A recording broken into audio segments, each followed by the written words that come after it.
Good morning, fellow humans. Good morning. Today is Tuesday, September 9th, 2025. One day before the birthday, 68.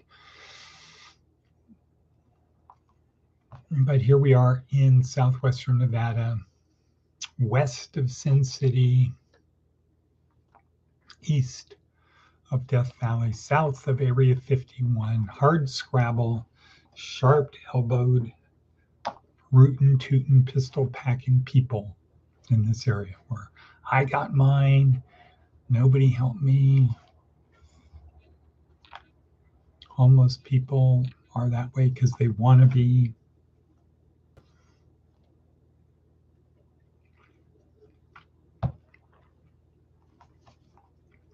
Etc.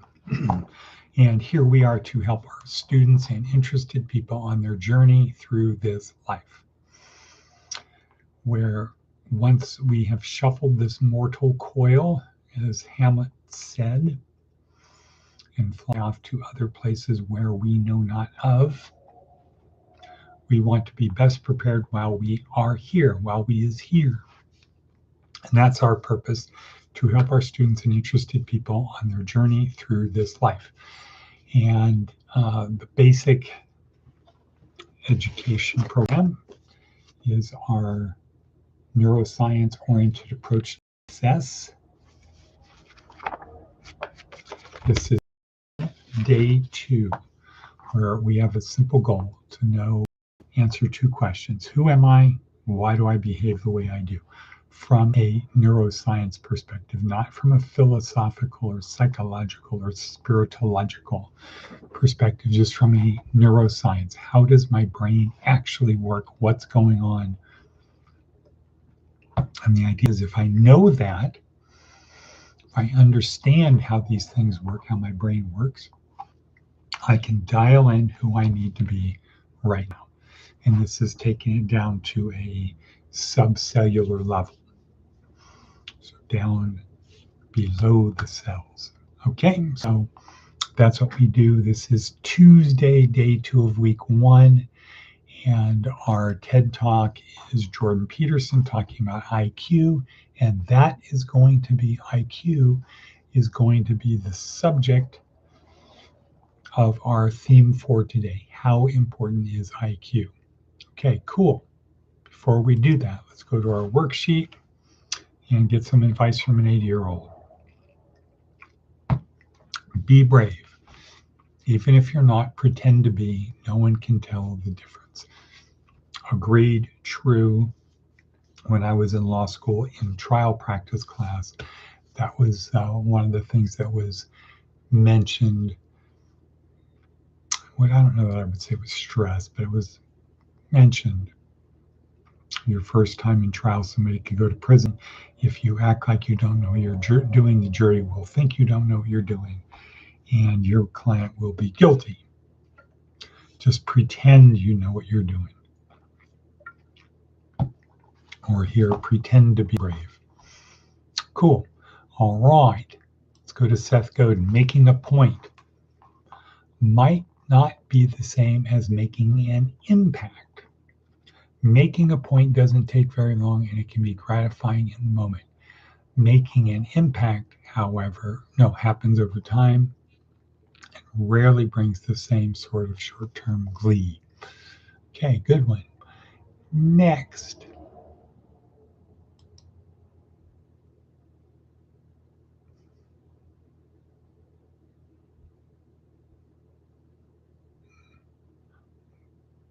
Well, interesting.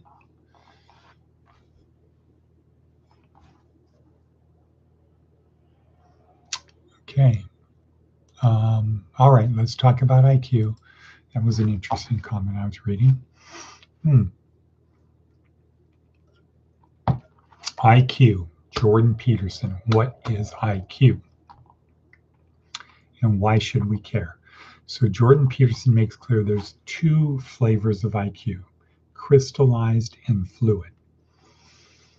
The crystallized is what you accrue over time. So think of it like a bucket with the knowledge that you have retained and you've learned and retained, your retained knowledge. And imagine there's lines on the bucket at different ages or different grades in school indicating what you should know. So one of the lines would be the perfect score on the SAT test.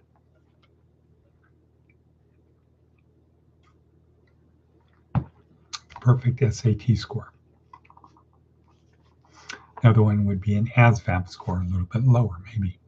And a whole bunch of other ones, LSAT, MCATs, etc. All of those tests are designed to see whether you know the information you're supposed to know, you need to know to be able to be successful. So Stanford requires an almost perfect SAT score because the caliber of education is really, really high, and you need to be able to keep up with what's going on.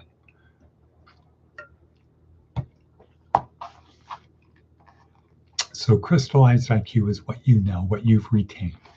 Now, as we get older, you can imagine the bucket developing some leaks or having some rust, and it's leaking out, punctures in it, it's leaking out. And that's what happens. That's what Daniel Amen was talking about. Over time, we could lose information. If our brain is damaged, if the bucket is damaged, we're going to lose some of the water that's in the bucket. Now, fluid IQ is like a pump. It takes information out there, processes it, and brings it into your brain. The key thing is what goes in the bucket is greatly influenced by the quality of the pump. If the pump is broken, virtually nothing will get in. If the pump is working really good quickly, a lot will get in. So that's IQ. When you take drugs, when you damage your brain, you're damaging the pump, and or you're creating holes in the bucket so the information you once knew goes away.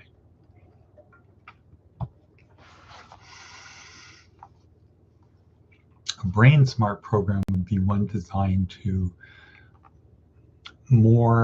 try to bring more information in to relearn new things. All right, so now the next thing is every job has a IQ range. There's a low and there's a high. The trick is to find a job where you're at about 75% of the IQ. So what does that mean? That means the job is not going to be too hard and it's not going to be too easy. What do you need to know to do that? Well, you need to know your IQ and you need to know the IQ range for every job. And in the TED Talk, Jordan Peterson talks about Wonderlic. You can go on the internet, do a Google search, Wonderlic. You can get the IQ test and you can get the job classifications, the things that you could do, the jobs you could have to match your IQ. And we used to give the IQ test as standard for our course. It needs to be proctored because you have 12 minutes to answer 50 questions, which means you have to really focus on those 50 questions. It's like one question every 15 seconds. You don't have time to figure it out. You just have to go, go, go.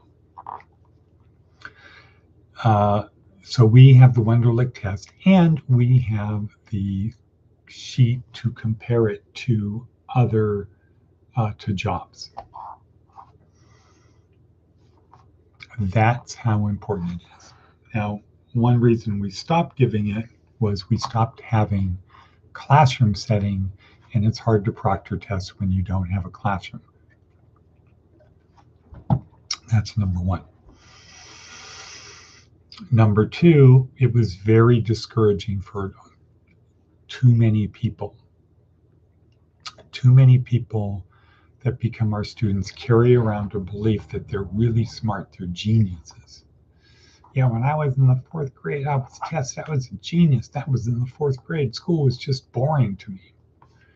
Okay, well, it might have been boring for other reasons, but now they find out their IQ isn't in the 140s. It isn't even 100. It's less than 100, maybe down to around 95 or lower.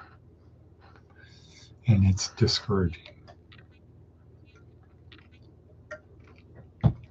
Okay, so again, the trick is to know your IQ and to find a job that fits your IQ range. That's the trick. What's your IQ and what's a job that does that? And to be in the top 75%. Because if you're down in the top 25%, the job looks hard and the other employees think of you as not smart.